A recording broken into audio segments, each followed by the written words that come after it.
Because I haven't seen the Digimon movie in several years. How about I try to retell the story from memory? I think this will be a fun, interesting change of pace video. I have no idea how long it's going to be. It could be an hour, it could be 2 parts. I really don't know yet, but we're going to find out, so let's hop right on in the video.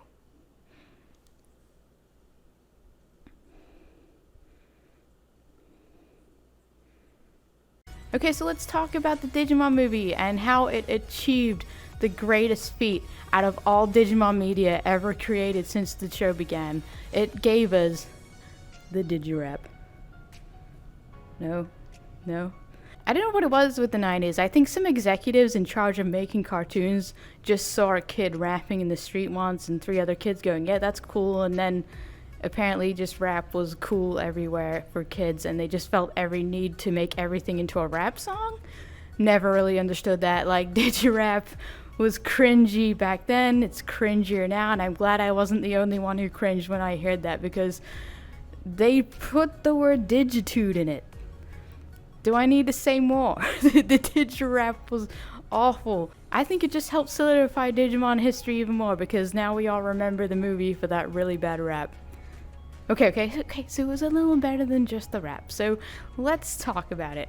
Now, the Digimon movie is 3 separate movies all squashed into one. I thought it was really dumb as a kid, because I didn't understand, and I thought I was just not really following the story all that well, and it was all weird. But it turns out, no, it's just 3 movies. Kudos to the writers for being able to slap all those into one, like, giant movie. Like, I don't... Good job. I don't really remember the last part. I'll try and maybe briefly go over it, but, didn't really remember it because it wasn't that good to me. I was all about the original Digidestined, so I would just watch the good part over and over again, which is the middle part. And without further ado and enough rambling, let's jump on in the movie. I'm going to try and pick out from my brain what I remember from my last viewing. And I have watched this movie a few dozen times. Okay, so I'm going to pick from my brain what I remember from this movie, having watched it to death as a child. I don't need to go back and watch the movie because I'm pretty sure I remember it by heart. So let's hop on in.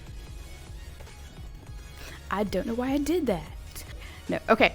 So our movie starts out in prehistoric times. This is the 90s. There is a giant dinosaur and a giant prehistoric bird going at it in the middle of the street. They fighting. Ty blows the whistle. The giant parrot gets canceled. And that is the end of the first part of the movie.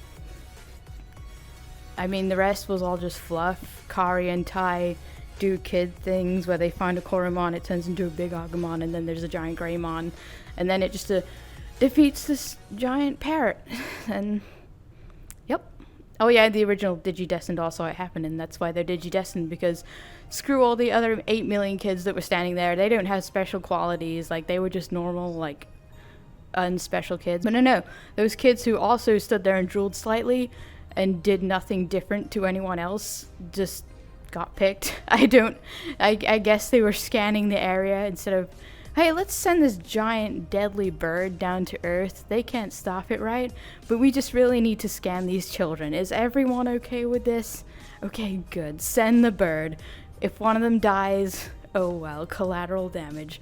P.S. to send in the giant dinosaur, damage control should be good. Forget all the things we're going to destroy in the process. But hey, we're going to find our 8 Digidestined. I assume that was Jenai's plan. Okay, so it wasn't quite like that. The egg just kind of appears, falls through a hole in the Digiworld. By the way, this is a giant egg.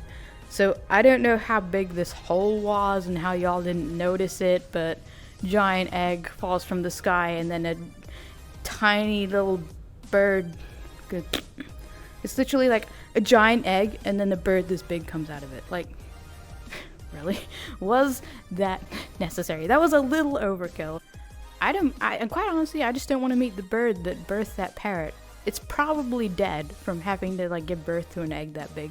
Let's be real. But I don't think Digimon actually gave birth. I think their eggs were just kind of phased into existence. But if they did, then God praise that mother bird, 'cause she dead after giving birth to that thing. Alright, so that's basically the first part of the movie covered. Let's move on to the good bit, which is where all the action happens, and it's the longest segment, so breathe. How does this open? So it starts out with our Diaboromon? I should probably check. I searched Diaboromon and it came out with diabetes, so...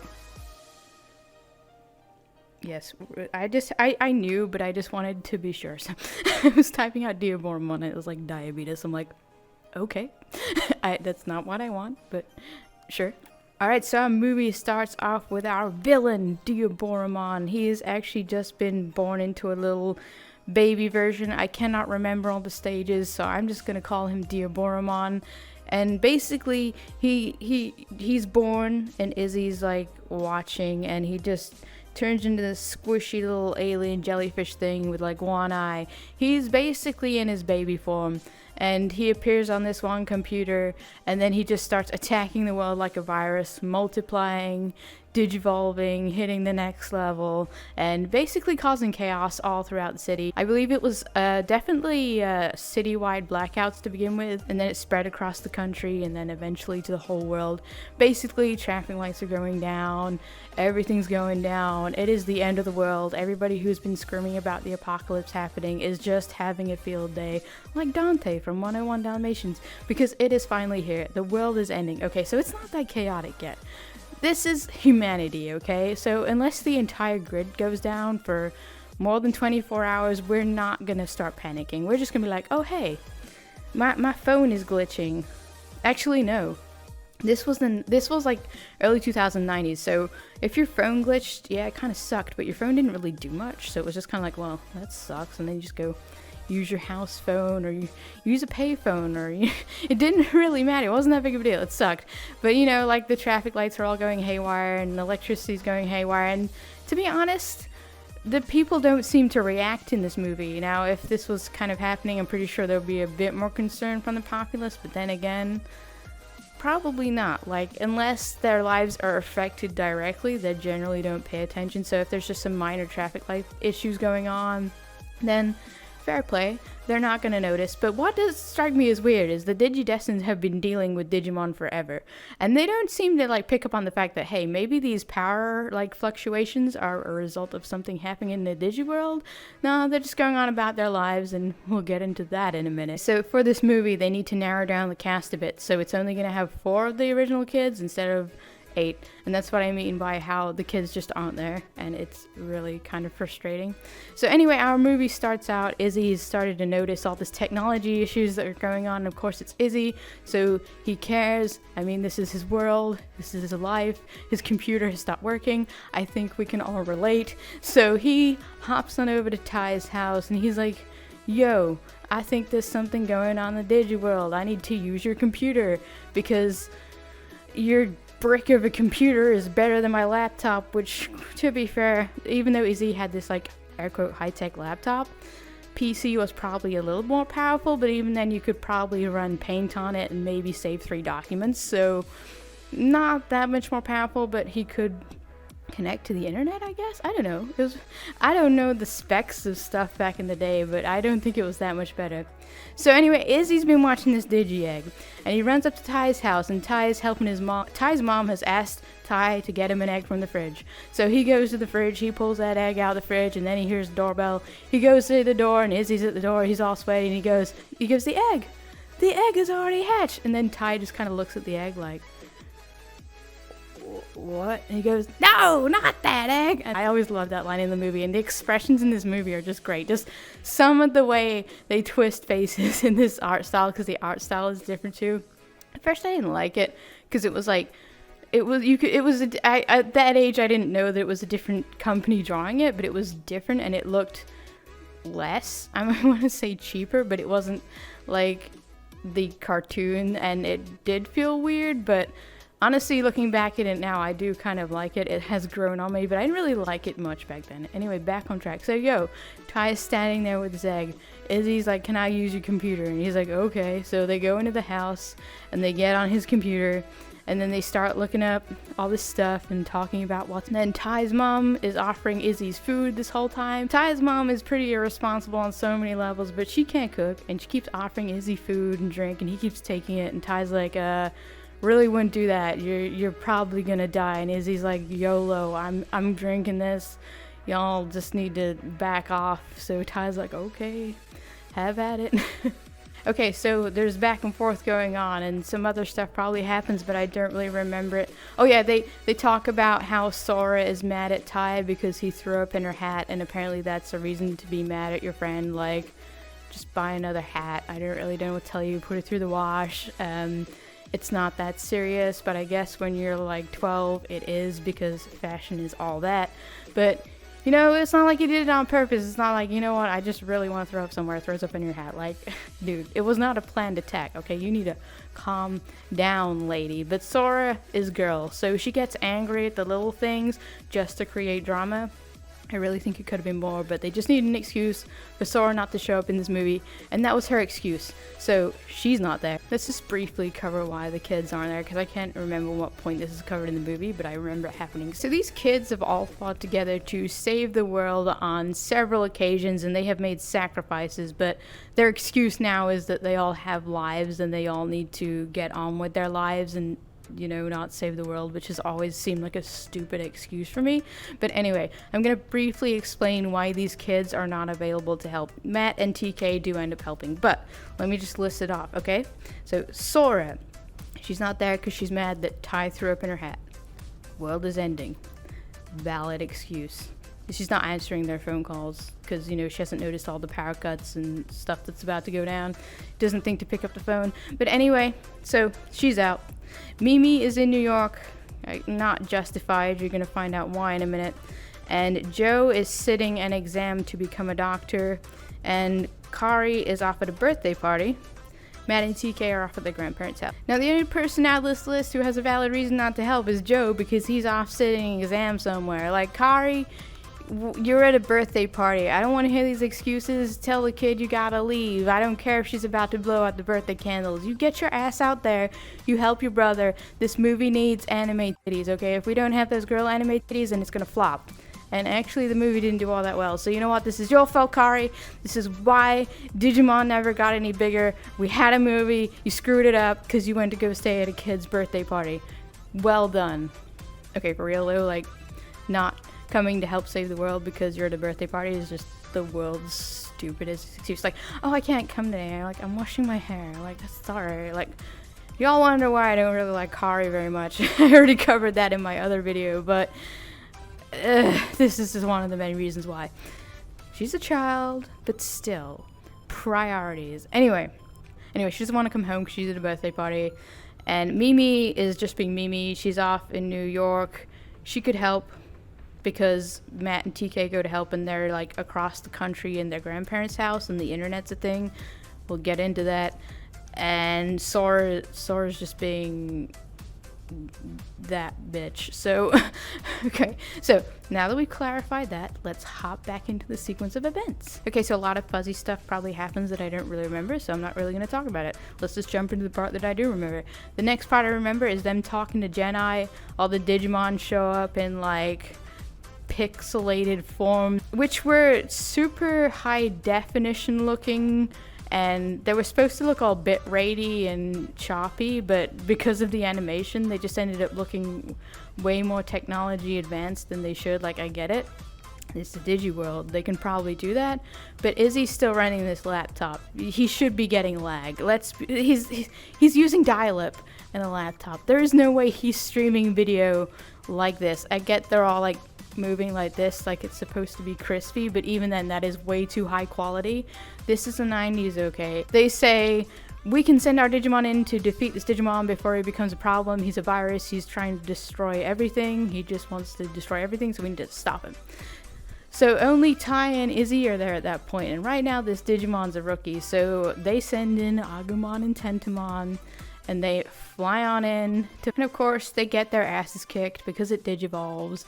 You know, I never understood, I know why, because then there'll be no movie, but if Agumon had just gone straight to Mega, we could have solved this problem in an instant. Also, I don't know how the Digivices are connecting when the kids aren't directly there. They're like separated by the human world and the Digiworld. I don't know why am I questioning this? This is a kids movie.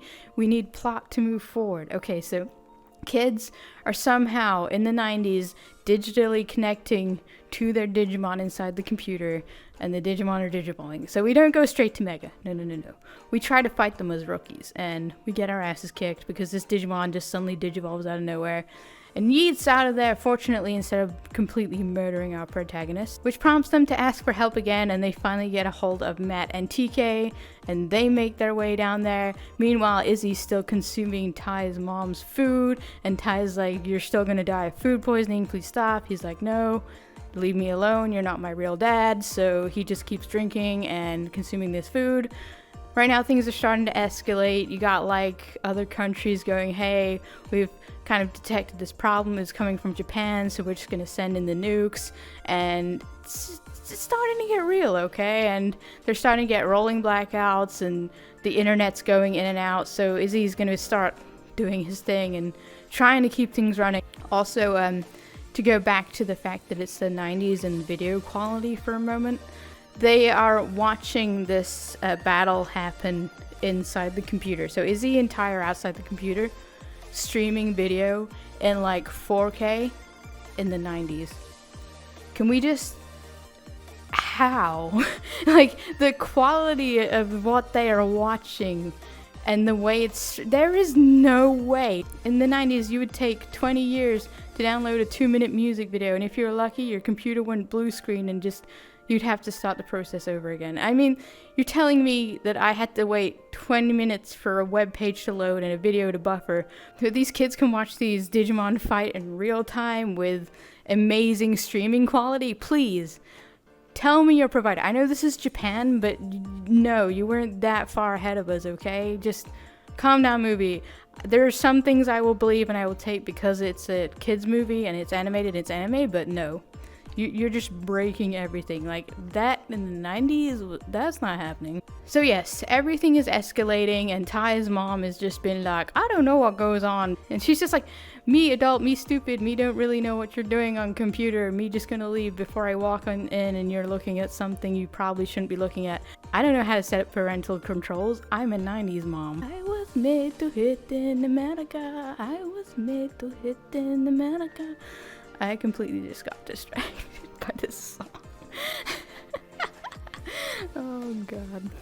90s mom, don't know what's going on. I'm pretty sure I've gone out of sequence, but you know what? We're close enough to the plot, and I think my plot is better than the original anyway, so I'm just gonna keep rolling with it. So they go in to fight Giant White Spider-Man. Giant White Spider-Man creeped me the out as a kid. Like, you don't even know. I didn't like spiders. Like, in England, we get these big dark brown spindly spiders who just like run out of the couch like and then they go, they just stand there for a minute, they go and just run back under the couch just enough to scare you. And they're pretty big too. And then sometimes they'll run out from the under the couch and be like, "Oh my god, oh my god, oh my god, oh my god, oh my god, oh my god, oh my god," and just run back under the couch again. They literally just run out from under the couch so that you scream and lift up your feet. They'll run around in circles like 3 times and then run back under the same couch. English spiders are weird, okay? I don't question it. It just happens. But anyway, I'm not a huge fan of spiders, but this thing and the way it moved creeped me out as a kid. I did not like it. So we are in for round 2 with Diamormon. He's still trying to find Willis, the kid of this movie, who is trying to be located. He's an American. We'll get into that later. But anyway, trying to find Willis, and Ty and that lot are just like, "We're gonna beat him up." Okay, so he's champion level at this point.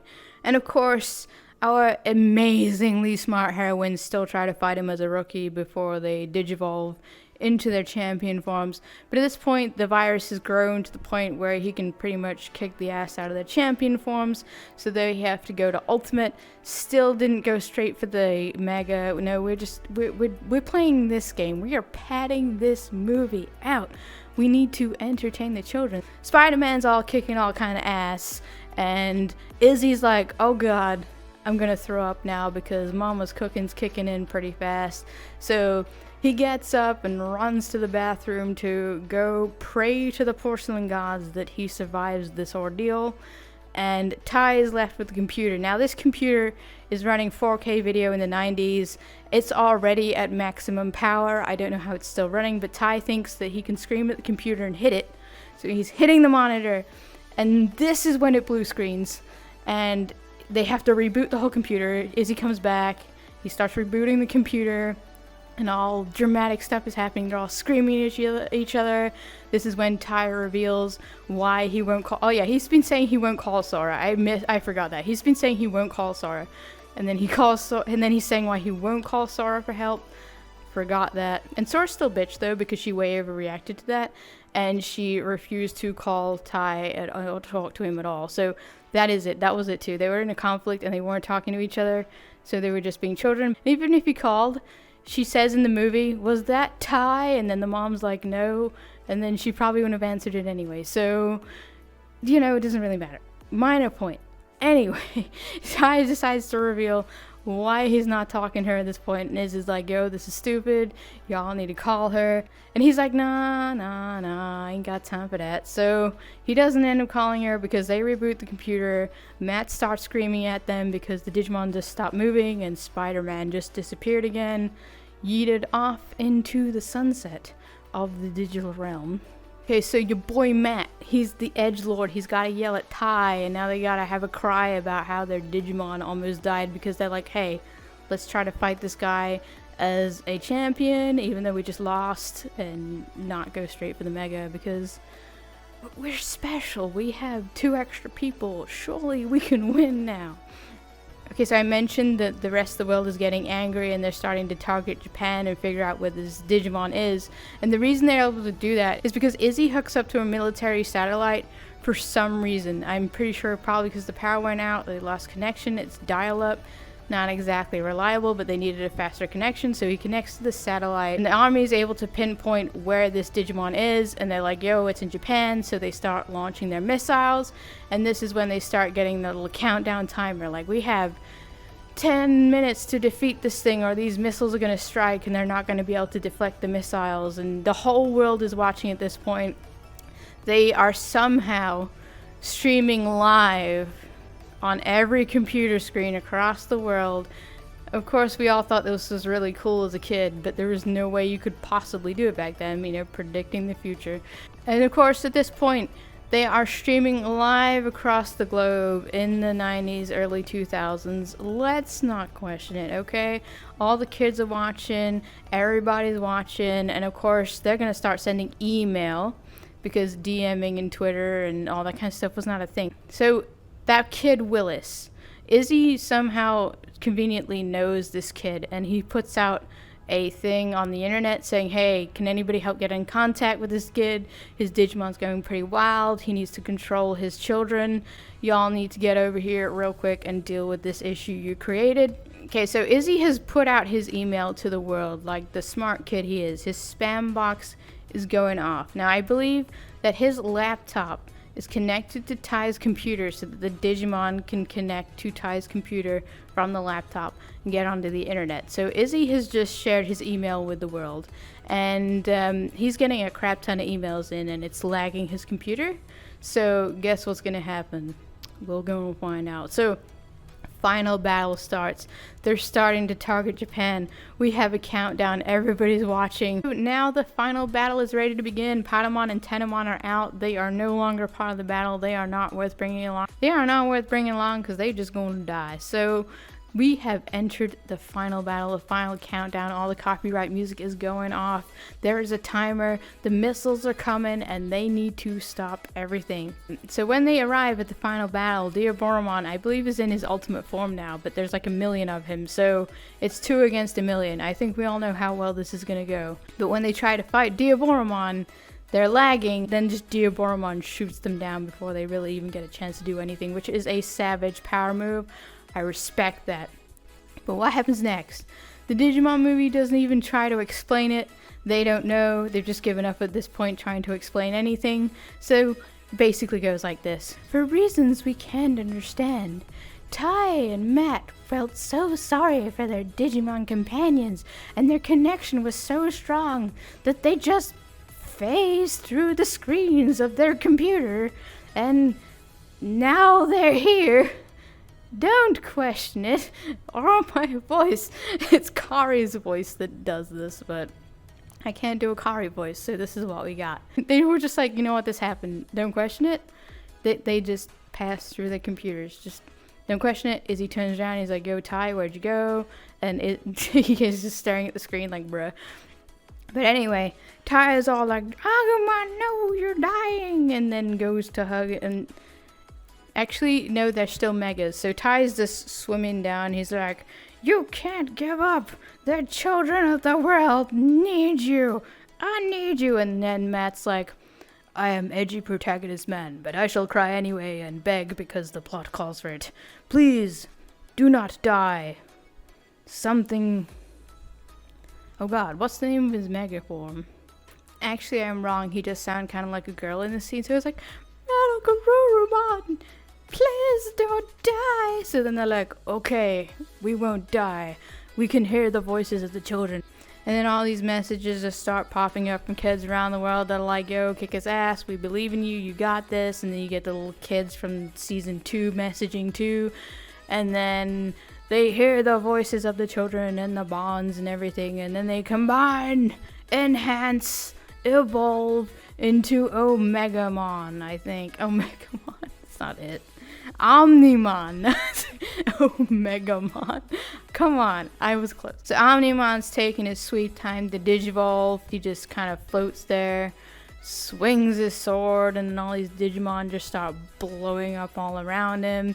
Starts firing his cannon, you know, shooting the cannon at the world, throwing all these Digimon, trying to find the original Omnimon. He finally pinpoints the last one. Omnimon's there, like, trying to shoot this last one, but it's moving too fast because they're lagging because of all these emails coming in, and he's just like, yo, kids, you need to back off. And then he's like, hey, wait a minute. I'm a nerd. I can just somehow send all these emails from my computer to wherever Omnimon is, even though we don't know where he's, like, based. They just kind of send all the emails to somewhere. I'm sure he states it in the movie, but I can't really remember. And if he doesn't, well, emails just go out. Emails just, they just get sent. And then the timer is like down to 10 seconds now. So we are down to the wire. All these emails are flying over. And Izzy's like, keep sending them, kids. And we have a whole 8 seconds at this point. And you know what that means in the world of anime? We have plenty of time to pose and flex on our enemy. So that is what Omnimon's going to do. Like, yo, come at me, bro. And then be like, oh, wait, no, you can't. You lagging. So I'm going to come at you. And then he goes like this. And he just flies towards the enemy and like stabs him. Just stabs him right in the chest like this. Pew, pew, pew. And then he stabs him right through the timer for the missile apparently. And yeah, I think there was more than the missiles than I remember. I think the people couldn't control them anymore. And they just somehow, I don't remember. There were missiles for some reason. It wasn't necessary. It just kind of happened. That is generally humans' first response to everything, to just throw missiles at it and hope it solves the problem. So whether the humans did it or Digimon did it, I don't think it really matters. The end results would have been the same. Someone would have launched a missile, let's be real. The day is saved thanks to the Powerpuff Girls and Omnimon, and now everybody's happy, and Mimi's just off being Mimi in New York, didn't really offer to help. She could have helped. I mean, Matt and Izzy were still there. There were kids emailing from across the world, but Mimi's just like, you know what? I'm not going to help you guys. So that was Mimi's whole thing. Kari had this really important birthday that she had to attend. If she didn't attend it, the world would have straight ended there. And Sora's just a petty teenager. Joe, reasonable excuse. Other two, everyone else helped.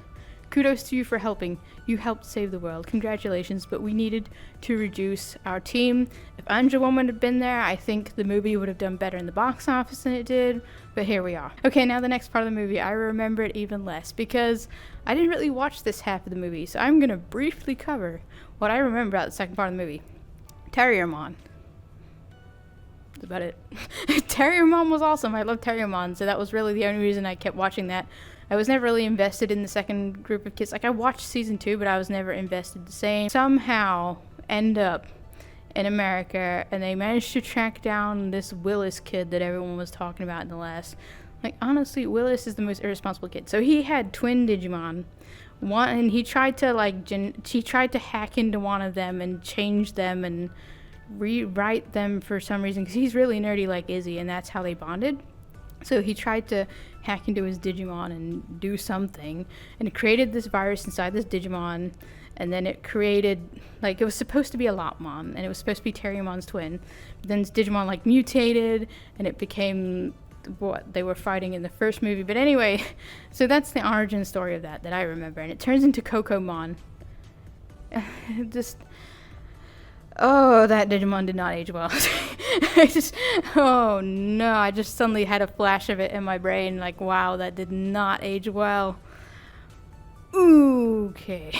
But anyway, moving past that, they somehow all end up in America, because they're the kids in America. Oh, we're the kids in America. Oh. Anyway, they all end up in America somehow.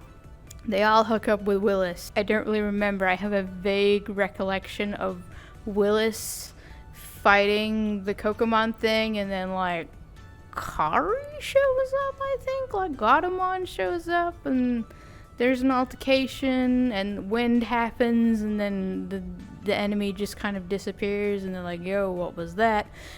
Some other stuff happens, and then they end up in America, and then there's more talking, and then they end up in a camp, and Willis is crying. I don't know if he's an empath or something, but I always found that scene kind of awkward, because he just suddenly starts going, that's so sad. I'm like, oh my god, please stop. But anyway, that happens, and then some more stuff happens, and then they end up at a final battle, and they're trying to fight giant dark bunny man. He's digivolved now into giant evil bunny, and he's trying to kill them all. They pull out these golden digi eggs, and they're like, yo, we're about to hit the next level. So Terriermon and Vmon, Agumon 2, digivolve into golden armor forms and start beating up this bunny rabbit, and then Willis, I believe, they're finally about to beat it, and then, like, Willis is like, no, don't kill it, and then it just dies. This is my knowledge. They defeat it. It gets reborn. I think happy endings all around. It was really boring. I'm sorry. I don't remember it. So, yeah, that was my recollection of the Digimon movie, having not watched it in like 10 years. Maybe I will do an actual covering of this movie in the future when I've watched it, and I can actually coherently remember, but I kind of thought it'd be interesting to see if I try to pull this movie from my brain and see what I could remember and see what I could pull from it and just make comments on it. I don't know. I just thought that'd be kind of fun, and I had fun doing it. So I'm pretty sure I messed up a lot of things, but you know, it was just a little fun. And where I'm so glad that movie happened, because where would we be without the Angela Anaconda thing in the beginning? Because honestly, that was the best part of the whole movie. I'm just kidding.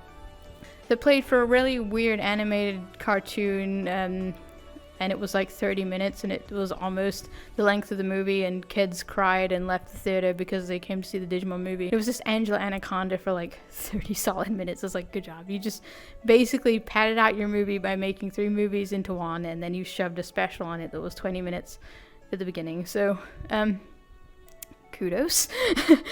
But yes.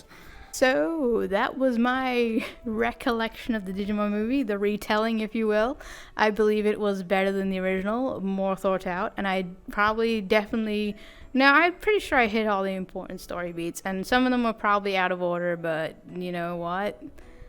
That is my memory of the Digimon movie, having watched it as a kid and pulling it out of my brain several years later. So, thanks for watching, guys. I hope you enjoyed my retelling. If you liked the video, please leave a like, comment, subscribe, and of course, check out my series Tame. It's the series I've been drawing throughout this whole video, and it is free to read on Webtoon. The link is in the description. There's also a summary down there if you want to read that.